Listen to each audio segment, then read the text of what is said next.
70 years before Magellan, Islam was already planted here. Nandito na yung mga evangelist. So when Spain said, kunin ko pati Mindanao, and I would call a forefather. Ang dokumentaryong ito ay ginawa sa pangunguna ng Mercy Islamic Foundation sa layuning iparating sa mga tao ang tungkol sa katotohanan ng kasaysayan ng Islam sa Pilipinas. Na ang Islam ay ang relihiyon ng ating mga ninuno at kung paano sila dumating, namuno at nawala sa kapangyarihan sa ating bansa. Pinamagatan namin itong Call of Our Forefathers upang mabatid ng ating mga kababayan ang mga ikinubli sa ating kasaysayan at malaman natin ang panawagang pangkultura at paniniwala ng ating mga ninuno. Maraming salamat at samahan niyo po kami sa paglalakbay tungo sa ating kasaysayan. In commerce, the barter system was in use, for money was not invented. About 1,000 years ago, ito na yung age of trade.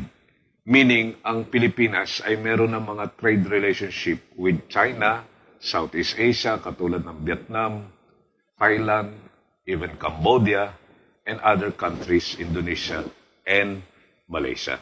And Brunei, of course. Before the advent of Islam, the people of Mindanao and Sulu were polytheistic animists. They worshipped stones and stars, moons, and other inanimate objects. Also, the diwatas and anitos were essential features of their belief system. Sa Mindanao, meron tayong mga anthropomorphic pottery, yung mga may hugis ng mukha ng tao na ginagawang jar burial.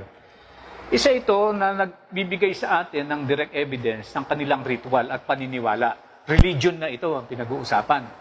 So maaga, ang evidence directly linking to religion and afterlife na ang practice nito ay secondary burial ang tawag. Yung primary burial, yung libing ng mga tao, yung buong kadaver at pag nag-disintegrate ito, kinukuha yung bones, inililipat sa jars or any other vessel para secondary burial. Kung marami namang individuals ang inilipat, multiple secondary burial din yun sa isang jar. So ito yung practice na nakikita natin na ang masasabi natin, this is animistic and sa iba, tawag nila pagan practice. But again, we cannot say that this is a real religion, but a practice, a cultural practice, and a belief system. Pwede rin tawaging religion, kung pwede mong i-push na gano'n. Kasi afterlife belief na yan eh. The establishment of a writing system in the archipelago predates the arrival of Islam.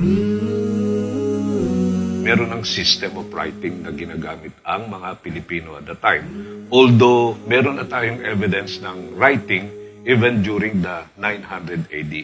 Pero yun ay nire-represent ang proto-historic period. But when Islam and Christianity were introduced sa Pilipinas, nag-start na. How did Islam come to the archipelago? Islam came through two trade routes. One is from the Malay Peninsula itself, and the other is through Indochina, what would correspond to now Vietnam, Cambodia, and Laos. The evidence for this are stones. This is very well discussed by scholars like Dr. Cesar Mahul of the University of the Philippines and also Dr. Najib Salivi. There existed during the last quarter of the 13th century, if not earlier, a Muslim settlement or community in Sulu. This probably consisted of foreign traders, some of whom might have married members of the ruling families or even played some political role. Pag sinabi kasi coming of Islam to the Philippines, we are not talking of an accidental phenomenon, but we are talking of a divinely, providentially guided movement of Islam. So there were Arabs who came here to Southeast Asian Malay group doing trading at that time. And at the same time, when they were trading with people in Malaysia and Indonesia, they were able to establish Islamic principalities and communities and filtered Islamic way of life among the people. Tuan Masyaika, or Tuan Makbalo, belonged to this stage. Men like them brought the first elements of Islam, for they were integrated to the indigenous communities, raising with them Muslim families.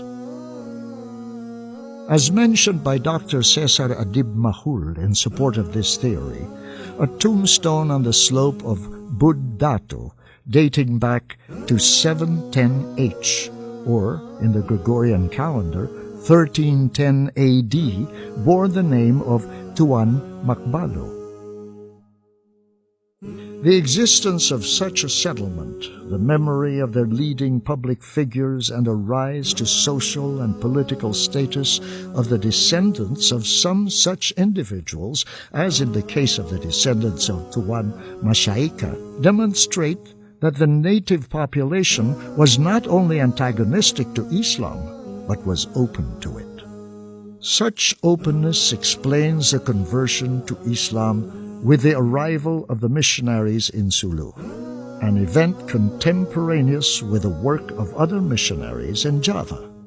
It can be estimated to have taken place about the second half of the 14th century. We assume that, as our ancestors have handed down to us, have narrated to us, Islamization at the time was just the belief in one God, the introduction of monotheism. In 1380, Sheikh Karimul Makhdum, an Arab missionary, also known as Sharif Aulia, arrived and converted a large number of inhabitants to Islam. Makhdum was responsible for the founding and building of the first mosque in the Philippines at Tubig Indangan, Simunul Island, Tawi-Tawi. Behind is the first mosque in the Philippines. In 1380, an Arabian missionary named Sheikh Karimul Makhdum landed in this island, which is Simunul. Before he landed, this island named Tumbakang. This Tumbakang is a name of tree that surround the island. When Makhdum landed in this island, he immediately constructed the mosque, which is the oldest and the first mosque in the Philippines. That is in 1380. This is one of the four remaining pillars inside the mosque of Karimul Makhdum, Tubig Indangan, Simunul Island, Tawi-Tawi. This Anjautan means big people, big person. So if you happen to see the tomb of the Sheikh Karimul, it's almost 8 feet the height of the Sheikh Karimul Makhdum.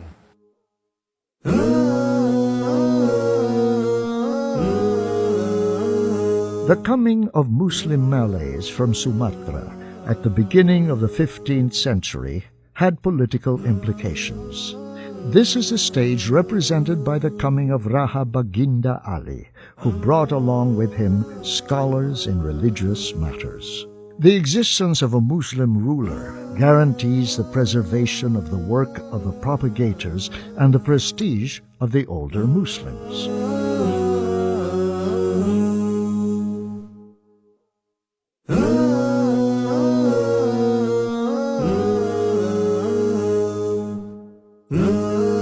This particular stage saw the establishment of Muslim political institutions, more specifically the Sultanate, under Shariful Hashim by the middle of the 15th century.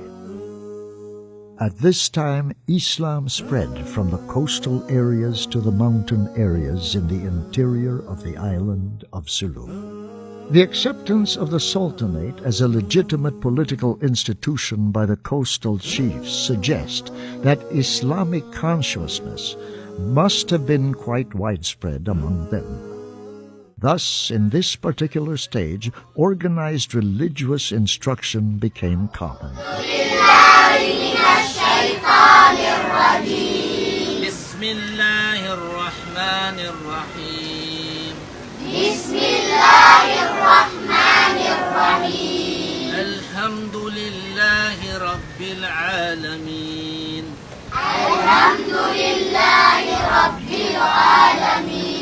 الرحمن الرحيم مالك يوم الدين إياك نعبد وإياك. And then later on, Shariful Hashim, the son-in-law of Raja Baginda, established the Sulu Sultanate in 1405. So, with the establishment of the Sulu Sultanate, Islam became the state religion. It is only the time that there was very strong Islamization in the most southern part of the present-day Philippines. Because Islam did not come only as a religion. You see, there's a difference between religion from the point of view of Muslims and religion from the point of view of non-Muslims. Among Muslims, religion is both a relationship to God and a way of life on earth. So that through Islam, you can organize political system, you can organize economic system, you can organize educational system, and all those that will affect the advancement of the Ummah. You can have all the systems established in the society. And that's why we are saying that Islam is not just a religion, which is actually a relationship of man to God, the Creator, but it is also a way of life.